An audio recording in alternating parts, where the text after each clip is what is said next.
Welcome to Anita's Guide to Simple and Easy Cooking. I'm Anita and today I will show you how to make zucchini fritters. So let's get started. I've got here 4 medium-sized zucchinis which I have grated. This is the size I've used, or you can use 3 large zucchinis and place them in a colander inside a big dish. Some oil for frying, 2 small sweet potatoes which I have grated, half a cup of self-raising flour, half a cup of corn kernels, 1 large onion thinly sliced, quarter cup of chickpea flour or besan which I have sifted, half a teaspoon of chili powder, or you can add it according to your taste, half a teaspoon of black pepper, 1 teaspoon of carom seeds, 1 teaspoon of garlic powder, and salt to taste.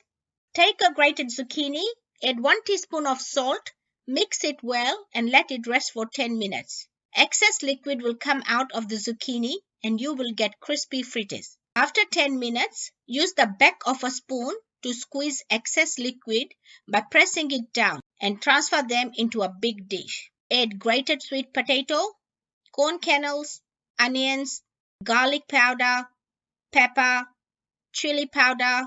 Take your carom seeds in your palm and crush it into the dish and add half a teaspoon of salt and give it a quick mix.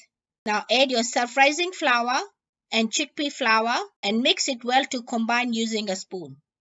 My zucchini batter is ready. Now it's time to fry the fritters. Place a non-stick fry pan on medium heat. Add quarter cup of oil and heat it. You will also need to line a plate with some paper towel. When the oil gets hot, take 1 tablespoon of zucchini batter, drop it into the oil and flatten it slightly. You can fry 4 to 5 fritters at a time depending on the size of your fry pan and let it cook for 3 minutes. After 3 minutes, flip it over and cook it for another 3 minutes. Take them out, let the excess oil drip off and put them on some paper towel. Add another tablespoon of oil, heat it for 30 seconds and repeat this process until you have finished frying all the fritters. My zucchini fritters are ready and you can serve them hot or cold on its own or with some sour cream or your favorite sauce. Enjoy! If you like this video, please give it a big thumbs up. For more of my simple and easy videos, please subscribe to my channel and don't forget to press the bell icon to receive notifications of my latest videos.